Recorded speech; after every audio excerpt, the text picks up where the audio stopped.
Husband put head in gas oven, home life happy? No. Belgravia and overseas bank? How much is this fortune? £90,000. No. That's a king's ransom, Poirot. When it is used to ransom a king, it becomes interesting to Poirot. Missed typist of 21. Where is Edna Field? Oh, no. There's good stuff here, Poirot. Mysterious suicide, absconding bank clerk, missing typist. Yes, but I am not greatly attracted to any of them, mon ami. I have many affairs of importance of my own to attend to. Such as? My wardrobe, Hastings. If I mistake not, there is on my new grey suit the spot of grease. You have noticed it, perhaps, eh? No. No? Well, it's only the one spot, you understand, but it to trouble me. Then there's my winter overcoat. I must lay him aside in the powder of Keating's. Eh? And I think... Yes, I think the moment is ripe for the trimming of the moustache. Also the pomading. There's a lady to see you, Mr. Poirot. A lady? A client. Her name's Mrs. Todd. Unless the affair is... Show Mrs. Todd in. We shall judge for ourselves, eh, Hastings? Oh, yes, Clint. Yes. No, that's all. Funny woman. Mrs. Todd, sir. Thank you. Are you Mr. Poirot? I am Hercule Poirot? Yes, madam. Oh, you're not a bit how I thought you'd be. Did you pay for that bit in the paper saying what a clever detective you were, or did they put it in themselves? Offence taken, I hope.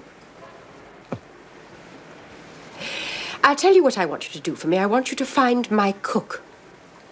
Cook for me. Walked out of the house on Wednesday without so much as a by your leave and never came back.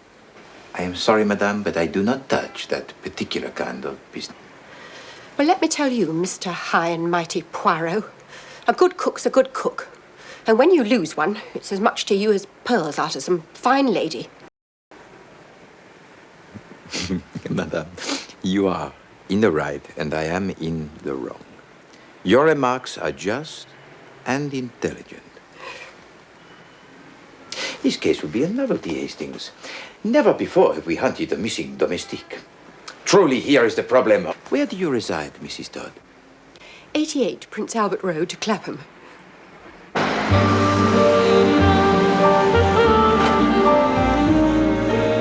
You say this jewel of a cook went out on Wednesday and did not return? Wednesday, yes, it was her day off. The day before yesterday. Has it occurred to you, madame, that she might have met with some accident? Have you inquired at the hospital? That's exactly what I thought yesterday, but this morning, if you please, she sent for her box. What box? Her box. Her trunk. Luggage. Oh, I see. Will you describe her to me, madame? Oh, she's most respectable. 10 years in her last place. Middle-aged, grey-haired, thin down. This is Clapham. There's the common.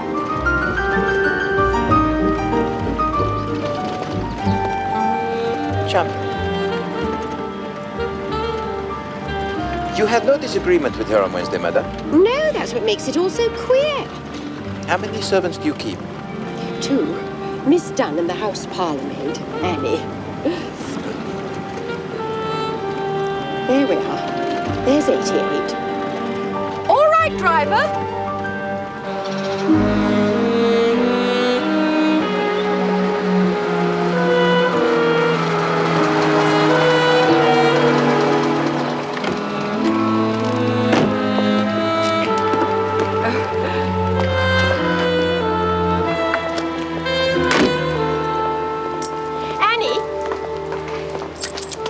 Hastings, my friend, promise me one thing.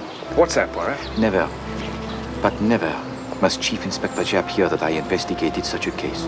Mine was the word, old boy.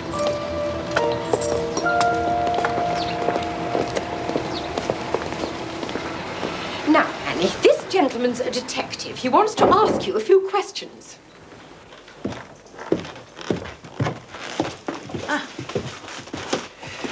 Voyons, Mademoiselle Annie. All that you shall tell us will be of the greatest importance, Annie. You alone can shed any light on the case. Without you, I can do nothing. Oh, sir. That is good. Now, First of all, what is your own idea? Yes. But this is a queer thing, eh? What is your own explanation of Eliza's disappearance? Well, all along, sir. Only no one will listen. Cook was always warning me against him. Don't you go sniffing no gentlemanly the fellow. This is something we had not thought of, Hastings. No. Right. Miss Dunn sent for her trunk, I believe. Now, if she had truly been taken by these white slavers, would she have sent for her luggage? Well, I don't know. Foreign parts, she'd want her things.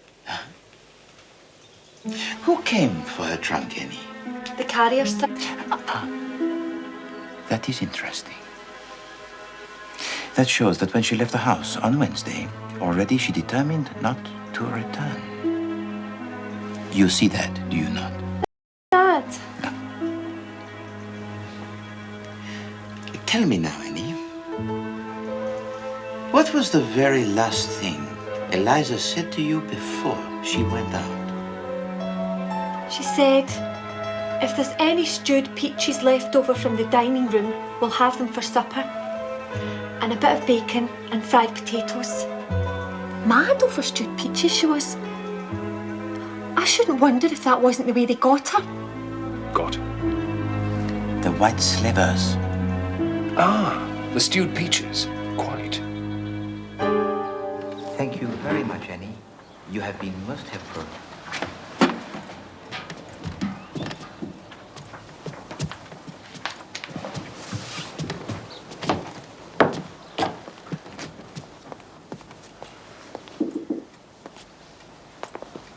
Was she saying things about me? Not at all. Only things of the pleasantest nature.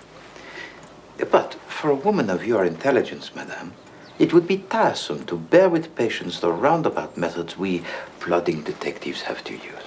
Oh, I see. Well, I wouldn't say there was all that much difference between us, Mr. Poirot. Mind you, I was always very good at general knowledge at school. There. And your husband, too, I'm sure, is the intellectual, yes? Yes. Yes, he does very well with figures. A successful businessman? With the Prudential, yes, in the city.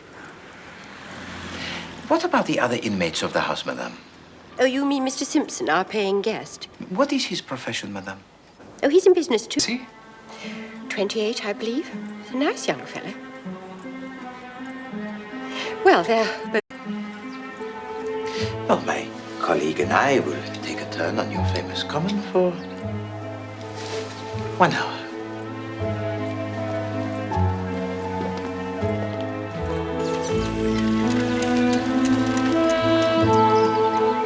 It's a curious coincidence that the paying guest Simpson works in the same bank as the absconding clerk. They must have known each other. Perhaps. Or possibly Davis visited Simpson, fell in love with the cook, and he persuaded her to accompany him on his flight. Come, Hastings. Let us go back to the Prudential, Monsieur Todd.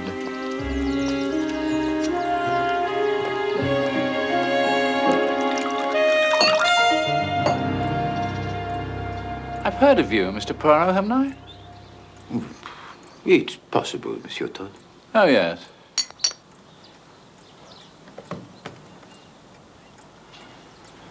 I follow crime, you know. Indeed. Well, perhaps you have some theories about the disappearance of your cook. Theories? No. It's hardly a crime, is it? Good cook, though. And economical. I'm very hot on economy. Admirable. Now, we would like to have a few words with your Mr. Simpson, if that's possible. Another one after that. Thank you. Just off the next landing.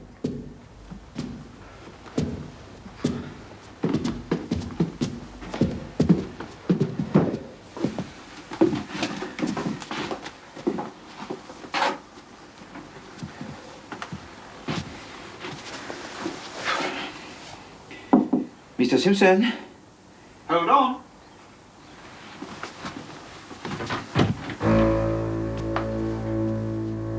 Yes. Mr. Simpson, my name is Poirot. Hercule Poirot. Yes. May we have a moment of your so valuable time? Certainly. Come in. Thank you.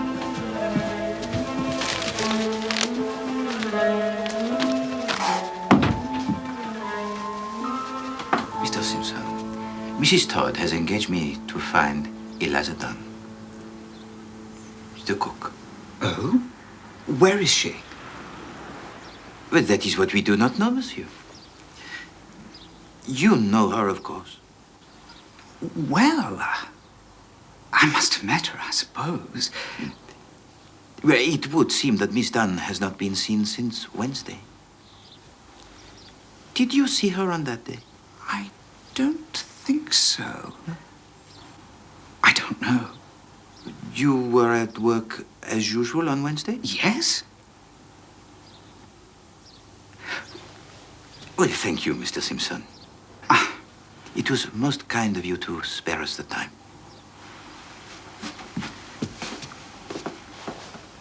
Tell me, Mr. Simpson, what does a young fellow find to do around here of an evening, huh? Oh, the usual things, you know. Oh, with musical evenings, amateur theatricals, that kind of thing? Yes, I suppose so. But you do not interest yourself, hmm? Afraid not. No. Thank you.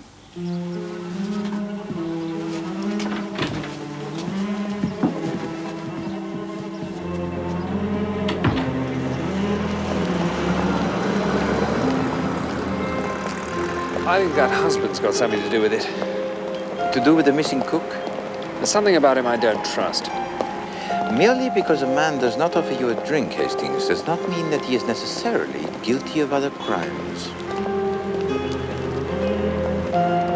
There doesn't seem to be any crime at all, as far as I can see. No, it is a curious case, full of contradictory features. I am interested. Oh, yes. I am distinctly interested. What? What? How does she dare? What is it? As a favor, as a great favor, I agree to investigate this two-penny, half-penny affair. What is it, old chap? Read it! Read it! Mr. Todd regrets that after all his wife will not avail herself of Mr. Poirot's services. Yeah. After talking the matter over with me, she sees that it is foolish to call in a detective about a purely domestic affair. Yeah. Mr. Todd encloses a guinea for consultation fee. Is this to be believed, huh? Do they think they can get rid of Hercule Poirot like that, huh? No! No, no, no, no, no, no! 36 times! No! They send me 1 guinea, huh? No! I will spend my own guineas! 3,600 of them, if need be! But I will get to the bottom of this matter. If Eliza Dunn will communicate with this address, she will hear something to her profit. Advantage. Yes? Yes. Good. You have that, Miss Lemon? Yes, Mr. Poirot. Put it in all the papers you can think of. She won't read the Times, I shouldn't think. No, my dear Miss Lemon, perhaps she will not. But perhaps her new employers will. Now run along, Miss Lemon. Feet, feet. And you, Hastings, do not you run away with such celerity. I have work for you too. Oh, as a matter of fact, I was thinking of popping down to Sandown this afternoon. No, no, no. You do not pop. Well, there's a horse running a pal of mine owns a leg of. When he owns 4 legs, I pop with you. But now it's time for work, yes? I want you to telephone all the domestic agencies you can find and see if they have found Miss Eliza Dunn a new post. As for me, I pop to the City of London.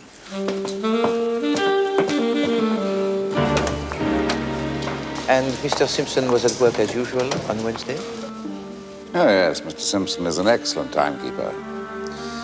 Though, to tell the truth, he was absent on Thursday with a cold. You have been most helpful, Mr. Cameron. Thank you. Glad to be of assistance.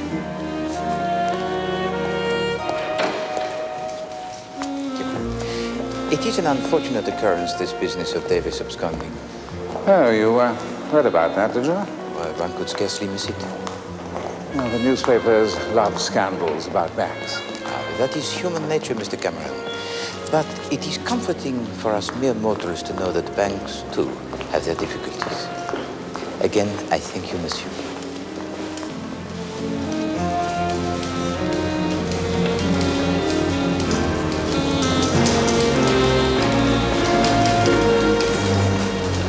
Chief Inspector Jack, I wonder if I might ask you a few questions. You and Davis are friends, I believe, Mr. Simpson. That's right. I can't believe this of him. There must be some mistake. If I told you, sir, the number of times I've heard that said. If you had to hazard a conjecture, Mr. Simpson, as to where Davis might go if he wanted to hide, where would you say? I don't know. He was fond of Broadstairs. Yes, I was thinking of somewhere a little more exotic than that, sir. Foreign parts, even. Oh, I don't think he's ever been abroad. You were at work as usual on Wednesday, were you, Mr. Simpson? It's Thursday you want to know about, surely.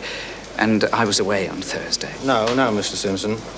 Although the bonds were found to be missing on Thursday, we believe that they must have been removed from the bank on Wednesday. I was here all day Wednesday. What's that? That man.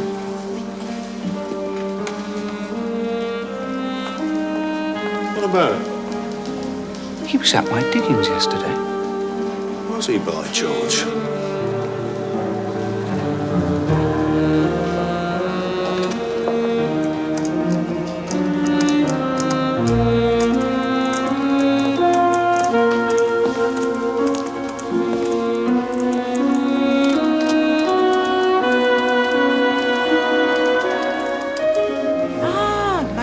Chief Inspector Jacques. After the reward, eh, Poirot? Oh, no. No, I am engaged on quite a different case. And what would this different case be, then? Well, now, there is such a thing as client confidentiality, Chief Inspector. Let me just say that this case I am engaged on is of national importance.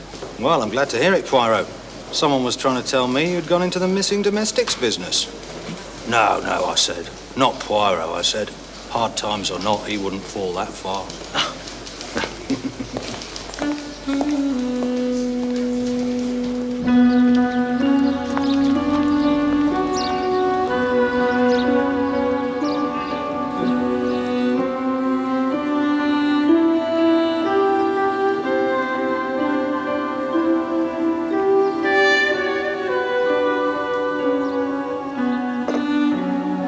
No word from Eliza Dunn, Miss Lemon.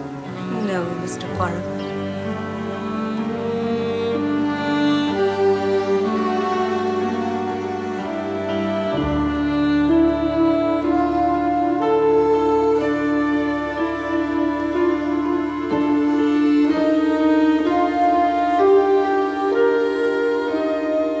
Another letter from the Duchess of Wrexham.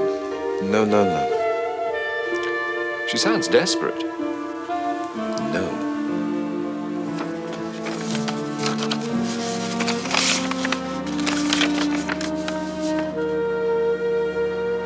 Good heavens.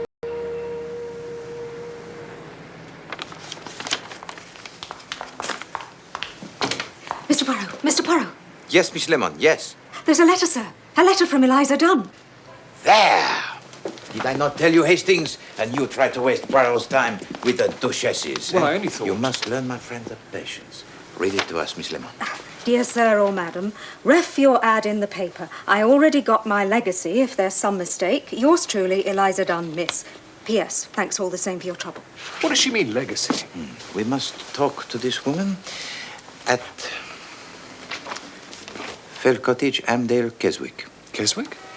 That's Keswick, Mr. Poirot, in the Lake District. Are there trains to this place? Oh, yes. Bon. Come, Hastings. We have a train to catch. But...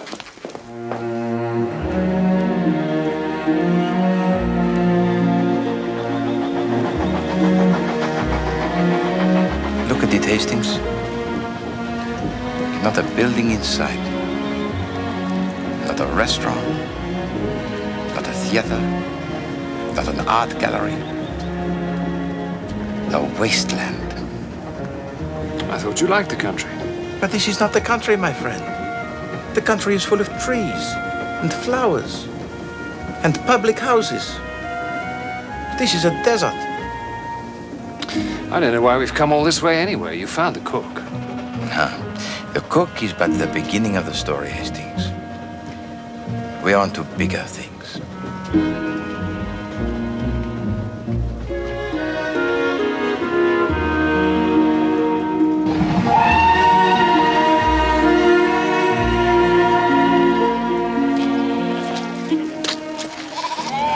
Look at that, Poirot. Look at that view.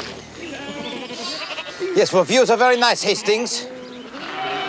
But they should be painted for us so that we may study them in the warmth and comfort of our own homes. That is why we pay the artist for exposing himself to these conditions on our behalf. What do you mean conditions? It's a wonderful day. Just fill your lungs with that air. No, my poor friend. This sort of air is intended for birds and little furry things.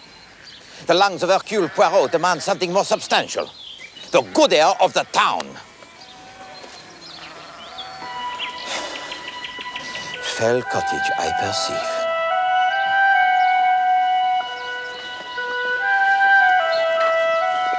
We have got the right Eliza Dunn, have we? I mean, what's she doing all the way up here? That is what we are here to find out.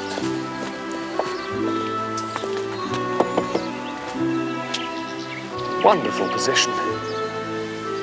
If you are a rock, is wonderful. Yes? Miss Eliza Dunn, Yes. formerly in the employ of Mrs. Ernestine Todd at 88 Prince Albert Road, Clapham. That's right. I am Hercule Poirot, Miss Dunn. Well, you were kind enough to answer my newspaper advertisement. Oh, yes. Well, like I said in my letter, sir, I've already got my legacy. Miss Dunn, may we be permitted to come into the house for a moment? I'm sure your employer will not object. No, she won't mind. Come in. Thank you. Come in.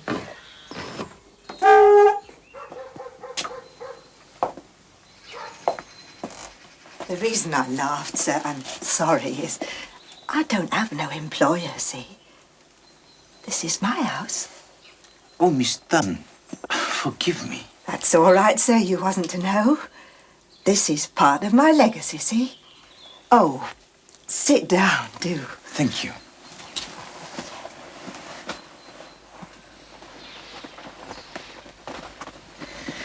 Now, Miss Dunn, you have mentioned your legacy, but Captain Hastings and I, we know nothing of this. What was the ad then? Your late mistress, Mrs. Todd, was much concerned about you. She feared some accident might have befallen you. But didn't she get my letter? No, she got no letter. She got no word of any kind. Oh, dear, sir. I gave the letter to Mr. Crotchet. I said most particular he was to give it to Mrs. Todd. Oh, dear. Or perhaps you would recount to Captain Hastings and me the whole story? Well, Wednesdays is my day out. And it was last Wednesday that it all started like. The stone which the builders rejected, the same is become the head of the corner. I'd been over to see my friend in Oxton and I was on my way home when a gentleman stopped me. He said he'd been asking for me at number 88. Then he told me some story about an old friend of my grandmother's in Australia leaving me a house and some money in her will. Well, I didn't believe him at first. And then he showed me this letter. It will be the stone which the builders have rejected. Who was these lawyers, Hurst and Crotchet, 127 Wentworth Way, Melbourne? Well, one of them is right here, Miss Dan. Benjamin Crotchet, attorney at law. I hope that allays your very understandable fears. Oh, Yes, indeed, sir. I didn't mean to doubt you. Now, Miss Dunn, to business. I do have to tell you that the house is in Chiswick. Ah, that's just over by Acton, isn't it, sir? No, Miss Dunn, it's in the north of England, near Carlisle. Oh, my good God. But before we confront that particular difficulty, there is one other stipulation that we should get out of the way. Whatever's that, sir? Well, it's of no importance as it doesn't apply in this case, thank heaven. It's just a stipulation that you should not be in domestic service. Oh. Whatever's the matter, Miss Dunn? I'm a cook, sir. Didn't they tell you at the house? My dear Miss Dunn, I had no idea. This is very unfortunate. Will I have to lose the money, sir? And the house, sir? Sounds ever so nice. Even if it is a bit out of the way. I believe I have it. We lawyers always know a thing or two. The way out here is for you to have left your employment before we met. But we have met, sir, I mean, and I haven't. Haven't you? No. Haven't you, Miss Dunn? No.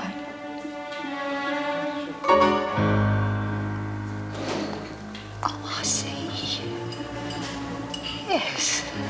You left your employment this morning, did you not, before we met? Yes. I remember now. I did, as a matter of fact. There. Now, it is imperative that you take possession of the house by noon tomorrow. In order to do that, you must catch the night train from King's Cross. Oh! Go along, Miss Dunn. I can adventure £10 or so for the fare, and you can write a note to your employer at the station, which I shall personally deliver for you and explain everything. And was everything as Mr. Crotchet had said? And more, sir. Now, what about your luggage? All the things you had left at 88 Prince Albert Road. Oh, well, Mr. Crotchet sent them on, like he said he would, but they was all done up in brown paper, like. I don't know. I suppose Mrs. Todd was angry with me and grudged me my bit of luck and wouldn't let him have my box. But Annie said the trunk was... Later, my friend. Later. But there, you said she never got my letter. Hmm? Well, I can't say as I blame her. I see. Well, thank you, mademoiselle. Oh. There had been, as you said, about your trunk, which I will straighten out with Mrs. Todd, if you will permit. Oh, thank you very much, sir. We must return to London with all possible speed.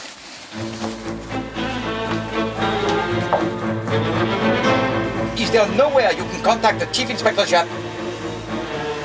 Then, Percy, tell him he should not be looking for Davis. He should be looking for Simpson. No, not Davis, but Simpson!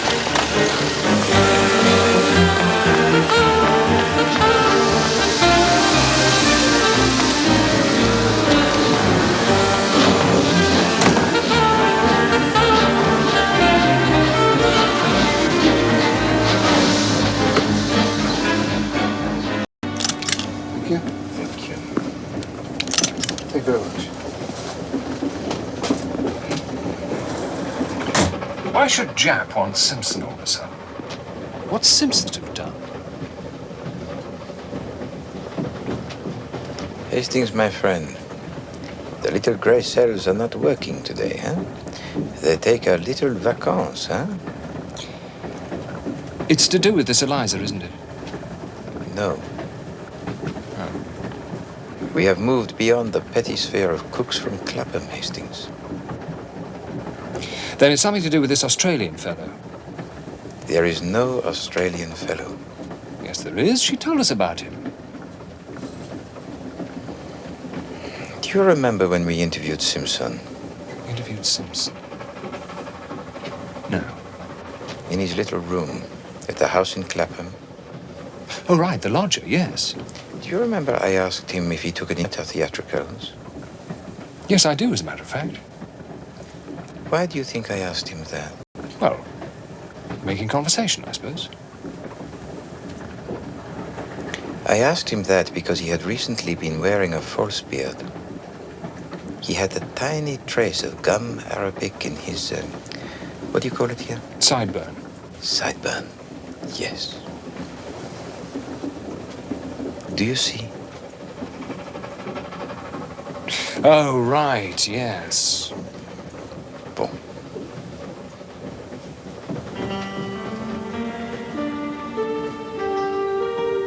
The Australian was Simpson in a false beard.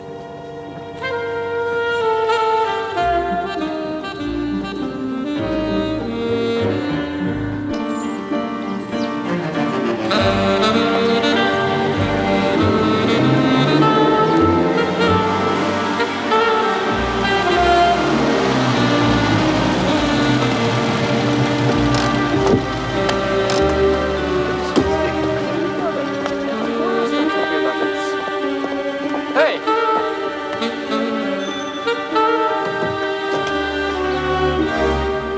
Who are you? I am Hercule Poirot. Who are you? Sarge, there's some French gent at the door. No. I am not some French gent. I am some Belgian gent. Well, and if it isn't Mr. Poirot? It is. Is the lady of the house in? The Chief Inspector's here. Mr. Poirot! Ah, Mrs. Todd, I don't know how you have the impertinence to show your face here again. But, Mrs. Todd... You were paid off, Mr. Poirot. You were paid off handsomely. Well... And then look at this. We've got policemen crawling all over the house. You're not too popular in Clapham this morning, Poirot. Bit of a wild goose chase, this.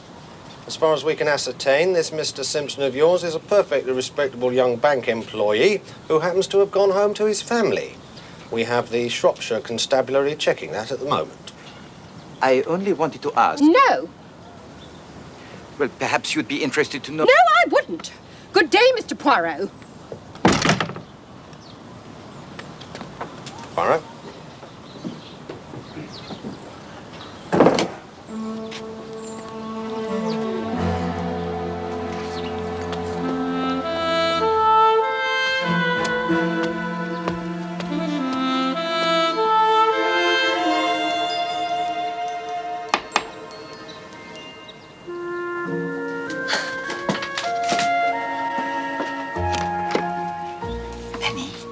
I need to ask you a question. Can you help me? I'll try, sir. Last Friday, the cutter Patterson came to collect Eliza's trunk, yes? Her box? Yes, sir. You were here when he came? Oh, yes, sir. I had to show them up to Eliza's room for them to take it up. Boom. It was ever so heavy, sir. It took 3 of them to get it down the stairs. You all right, sir? Of course. Tell me, Annie, you said her box was already packed. Oh, yes, sir. Packed, locked and corded. Quite a thick rope round it and done up ever so tight. Did it have a label on it? Yes, it did, sir. With an address? Just a name. Miss Eliza Dunn, it said. Twickenham Station to be called for. Very well, Annie. Thank you. Au revoir. Au revoir, sir. Excellent.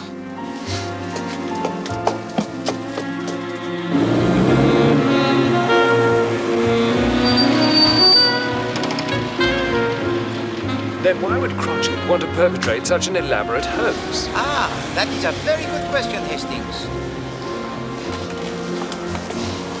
But Eliza Dunn has got her house. I shall be surprised if she finds she has more than a 6-month lease. So what did Crotchet want? Crotchet? Well, Simpson then, pretending to be Crotchet. He wanted something that Eliza Dunn had. Money, the Australian legacy. He wanted a battered old tin trunk. Her trunk, with nothing in it. But he could buy a trunk. Oh, but he did not want a new trunk, mon ami.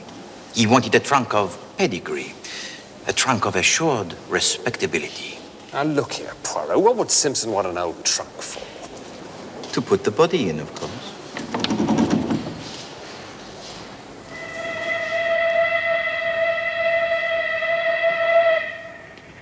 sent it on to Glasgow, Gov, to await collection there. But how do you know this? You have not consulted your records. I don't need to consult my records, Gov, do I? What do you mean, body? What body? Is he with you? Whose body? I mean to say that there's going to be bodies all over the place. Doucement, Hastings. All will be revealed to you. Can we get on with the business in hand? By all means. I saw to it myself, didn't I? Yesterday morning. Some cove with a beard. Crotchet? You spoke to this man? Of course I spoke to him. Did he give a name? Nah. He just said this Eliza Dunn was his aunt and she wanted the trunk sent on to Glasgow. And it's gone? You have sent it? Nah. Every Friday, the Southern Railway pays me huge amounts of money, so I won't do that sort of thing. I think he's being sarcastic, Poirot. No. No, Hastings. He is a good man. He is doing the job of great responsibility. Thank you, monsieur. I'll tell you one thing now.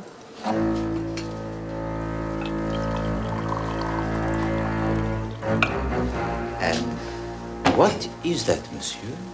You looking for this bloke or something? Well, of course we're looking for him. I'm talking to the engineer, not the oil rag. Now, look here! No, Hastings.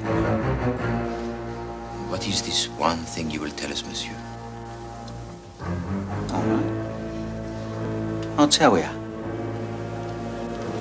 I'll tell you where he is. There. Go on.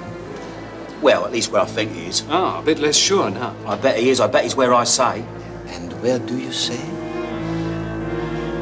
Bolivia. There. Bolivia? That's in South America. And what is it that makes you think he is in Bolivia? Well, going there, at least, on his way, like. He has to pay for this trunk to be sent on to Glasgow, see? I see. He takes out a wad of notes, could choke a cart horse, it would. There's a few I couldn't help but notice. Most of the other notes were Bolivian. Hastings, this gentleman is a genius. How do you know they were Bolivian? Well, one tiny little thing was. Here we are, this week's sailings.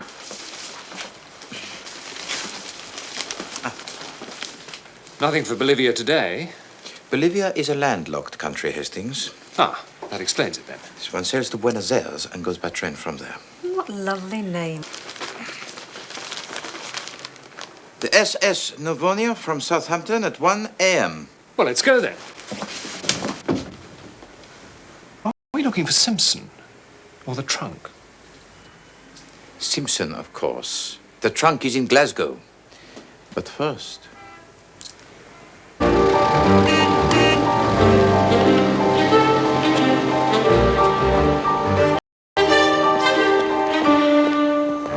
And of course you see some sinister point in all this Arthur Simpson's activities. 6 months' rent on a house, £150 to Miss Dunn. It is not much to assure the success of his plan. And this famous plan is? I mean, we've heard a lot about it, Mr. Poirot, and I'm sure it's been very entertaining, but... We are wasting time, Chief Inspector. Go on, then. His plan, of course, is to steal £90,000 worth of negotiable securities from the Belgravia and Overseas Bank. No. That's Davis.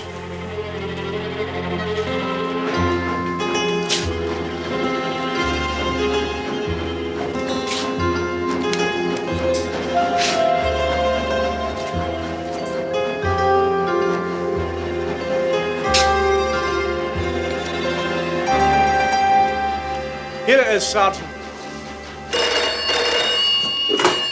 Chief Inspector Japp speaking. Oh, yes, Sergeant. Good. Good. It's Glasgow. They found the trunk. And? What do you mean, and? Have they opened it? Sergeant Hendry, have you opened the trunk? Ah, yes, I see. Apparently they need a warrant up there. Mon Dieu, there is a body in that trunk. A body. Look, Sergeant, there seems to be the possibility there's a body, a dead body. You will? Right, thank you. He thinks that may expedite Poirot. Davis stole those securities from the bank. Davis is the one who disappeared the day after. Precisely. On Wednesday, Simpson, disguised, decoys away the cook. Davis, when he comes out to lunch, and asks him to come to Clapham. There is no one in the house. Simpson kills Davis.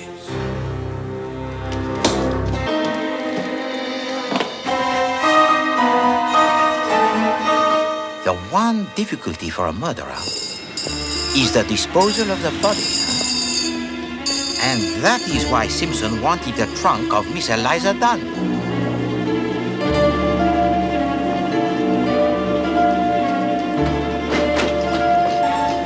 And now, if I am not much mistaken,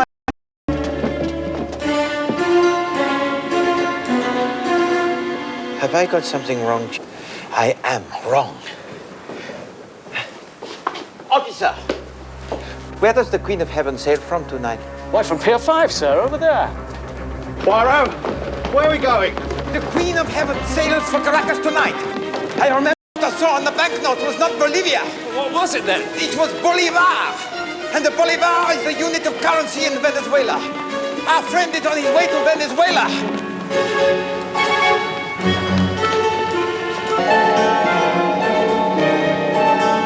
Simpson!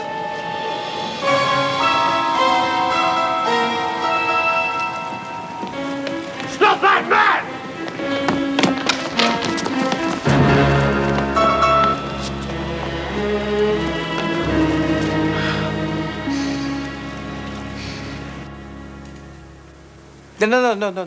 No, Miss Lemon, to the left. At least 1 centimeter to the left. That's better.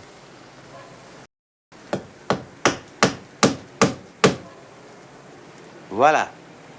Is there nothing to which... Pay to Hercule Poirot. The sum of 1 guinea only. Ernest Todd.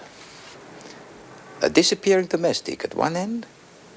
A cold-blooded murder at the other.